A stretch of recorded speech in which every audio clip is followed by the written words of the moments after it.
Hello guys, কেমন আছেন? আশা করি সকলে ভালো আছেন। তো কালকি মুভিটা হয়তো আপনারা সকলেই দেখেছেন এবং তুফান বাংলা সিনেমাটাও সকলেই দেখেছেন।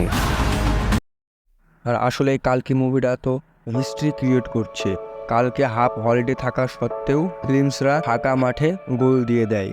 আর আজকে কিন্তু ফুল হলিডে, তাই সিনেমাটা কি প্রথম দিনের মতো কালেকশন করতে পারবে কিনা এই বিষয় নিয়ে আজ আলোচনা করব। তাছাড়াও তুফানের বাংলাদেশ এবং অলওয়েজ মার্কেটে কি অবস্থা সেটাও জানবো। তো ভিডিওটি শেষ পর্যন্ত দেখতে থাকুন, তাহলে সবটা বুঝতে পারবো। প্রথমে কথা বলবো কালকি মুভিটা নিয়ে। ভাই, সিনেমাটা তো একের পর একটা রেকর্ড ভাঙতেই থাকছে, কিন্তু তারপরও মেকাররা এই সিনেমাটি নিয়ে বিপদে আছে, কারণ মুভিটার এইচডি প্রিন্ট লিক হয়ে গেছে।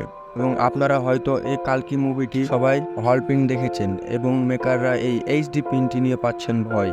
এই সিনেমাটা তৈরি করতে মেকারদের 4 বছর সময় লেগেছে, তাই জনগণের কাছে মেকারদের এটাই অনুরোধ কি সবাই হলে গিয়ে সিনেমাটি দেখুন এবং সিনেমাটির মজা উপভোগ করুন। তো চলুন এখন সিনেমাটির কালেকশন নিয়ে কথা বলা যাক। এই কালকি মুভিটি প্রথম দিক থেকেই ঝড় তুলে দিয়েছে। এই সিনেমাটি পুরো অলওয়েড থেকে প্রথম দিনে কালেকশন করে 298 কোটি এবং কাল হাফ হলিডে থাকার সত্ত্বেও সিনেমাটি বাম্পার ইনকাম করেছে। সিনেমাটি শুধুমাত্র হিন্দি থেকে 7 কোটি টাকা ইনকাম করেছেন, আর তেলেগু থেকে প্রায় 32 কোটি টাকার মতো ইনকাম। কথায় তৃতীয় দিন সিনেমাটি কালেকশন করেছে প্রায় 67 কোটির মতো।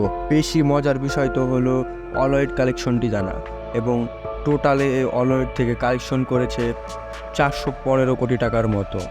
তো ফাইনালি মুভিটির আজকের কালেকশনে আসি। তো শুরুতেই বলে দিয়ে আজকে কিন্তু ফুল হলিডে, এবং ধারণা অনুযায়ী চতুর্থ দিন ইন্ডিয়া থেকে নেট কালেকশন করবে প্রায় 95 কোটির মতো, এবং 4 দিনে ইন্ডিয়া থেকে টোটাল নেট কালেকশন 354 কোটি, এবং অল ইন্ডিয়া কালেকশন 421 কোটি, এবং অন্যান্য দেশের অবাস থেকে আয় প্রায় 127 কোটির মতো।